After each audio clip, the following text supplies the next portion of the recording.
I thank you for inviting me to speak today at this renowned center of learning. This premier university of China has had an eventful history, including migrating over 3,000 kilometers during the Second World War to maintain its uninterrupted academic tradition. You also have a special connection with India. We are grateful to your university for having sent Professor Tan Yushan to Shantiniketan many decades ago. It was he who inspired our great poet Rabindranath Tagore to set up the famous Chinna Bhavan in Vishwabharati University, of which I have the honor to be the Chancellor. Today we repay this debt in some measure by pledging our support for a Center for Indian Studies in this university. I have just had the privilege of inaugurating that center and of making a symbolical initial donation to its library. My government is prepared to depute two faculty members from India to the center. We have pledged to contribute an amount of 1 million rupees annually for the first 5 years towards its running costs. We can fund an annual scholarship at an appropriate institute in India for a student of the center. We are also offering an annual prize of a 3-week visit to India for the first-ranked student of the center. I propose we call this the Tan Yushan Award in memory of that modern-day pioneer of India-China cultural understanding. We would be happy to extend any other form of support which the center may require. Initiatives like the Center for Indian Studies are specially welcome as part of our current effort to enrich the interaction between the India and China of today. We are, of course, two of the world's oldest civilizations with contacts over at least 2 millennia. The Silk Route connected us through commerce, but also by facilitating the free flow of our music, our scriptures, and our literature. The message of the Buddha, transmitted from India, was received by millions in China. Our maritime trade links kept us in close contact, and also created a confluence of our cultures with that of Southeast Asia. But there were periods in history when our civilizations went into an introspective phase and lost regular touch with each other. In a later era, both countries suffered from colonial invasions and deprivations, which accentuated this trend. The shadow of the Cold War and the consequent distortions of global international relations had its impact also on India and China. From relative isolation from each other, we went into a state of estrangement. We have emerged decisively from this dead end of mistrust already a few decades ago. We have vigorously set about recovering our mutual understanding, building a broad base for our cooperation, and redeeming the promise of our complementarities. It is in this task of recovering mutual understanding that the Center for Indian Studies can make a significant contribution. You have built up an impressive scholarship in Indological studies, focusing mainly on history, languages, and literature. I would suggest that you also strengthen your scholarship on modern Indian political, economic, and sociological studies. Distance encourages caricatures and stereotyped images based on old experiences. Academic exchanges and contemporary studies help to bridge the gap of information and perceptions. You can make your center fulfill Lao Zedai's ideal of knowledge and understanding. Without staring abroad, one can know the whole world. Without looking out of the window, one can see the way of heaven. We know where we have come from. Let us better understand each other as we are today, and comprehend where we can go together in the future. The better we understand each other, the more we can do together. No objective analysis can deny the combined strength and complementarity of an India-China partnership. We are the two most populous countries of the world. We have the two fastest growing economies in the world, yours faster than ours. In any economic forum in the world these days, the focus is on India and China.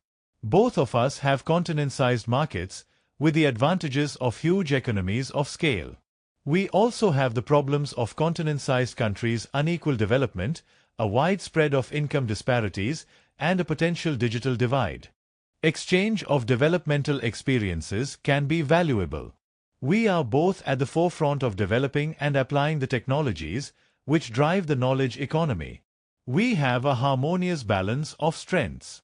India's strengths in information technology, software engineering, management, and financial services are well matched by the Chinese expertise in hardware, construction, and industry. Both India and China were present at the broader dialogue of developing countries with the G8 countries in Evian earlier this month.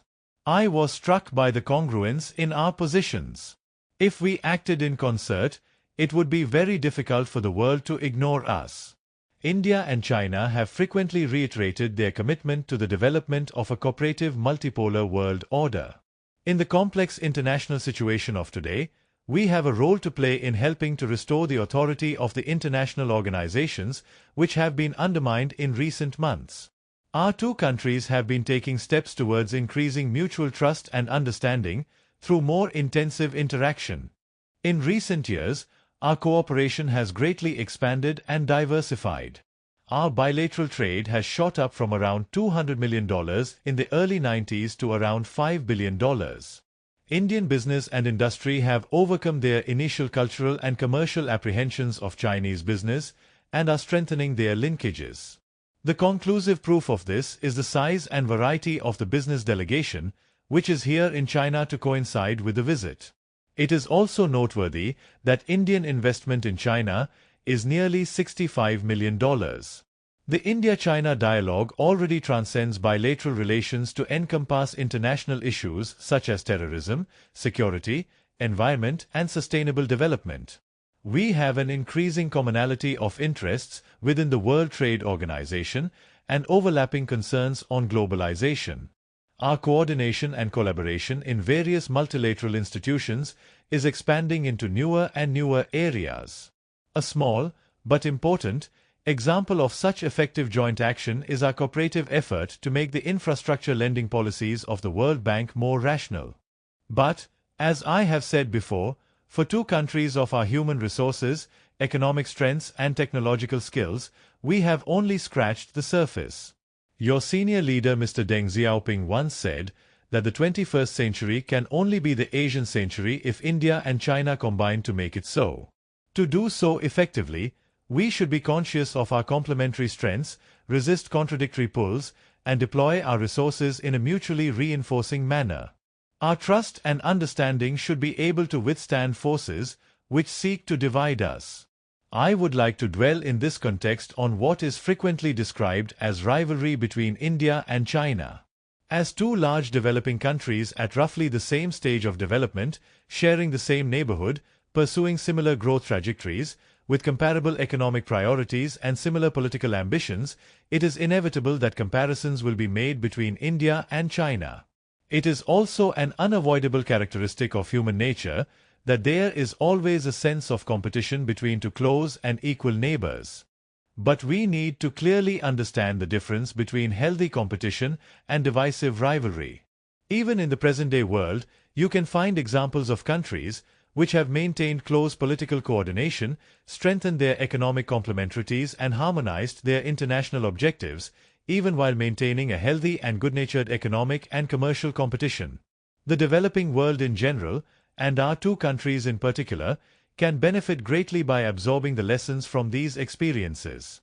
We should focus on the simple truth that there is no objective reason for discord between us, and neither of us is a threat to the other. These simple, but profound, principles should form the bedrock of the future India-China partnership. One cannot wish away the fact that before good neighbors can truly fraternize with each other, they must first mend their fences. After a hiatus of a few decades, India and China embarked on this important venture a few years ago. We have made good progress. I am convinced that, with steadfast adherence to the 5 principles of peaceful coexistence, with mutual sensitivity to the concerns of each other, and with respect for equality, our two countries can further accelerate this process so that we can put this difference firmly behind us. I am encouraged after my discussions with Premier Wen Jiabao that both our countries see an opportunity to proceed along this path. It is a tryst with destiny, which beckons to us. When we redeem it, we can truly fulfill the ideal of close cooperation described so colorfully by Gurudev Rabindranath Tagore. When daylight breaks, we are free from the enclosure and the exclusiveness of our individual life. It is then that we see the light, which is for all men and for all times. It is then that we come to know one another, and come to cooperate in the field of life. India and China can create this destiny.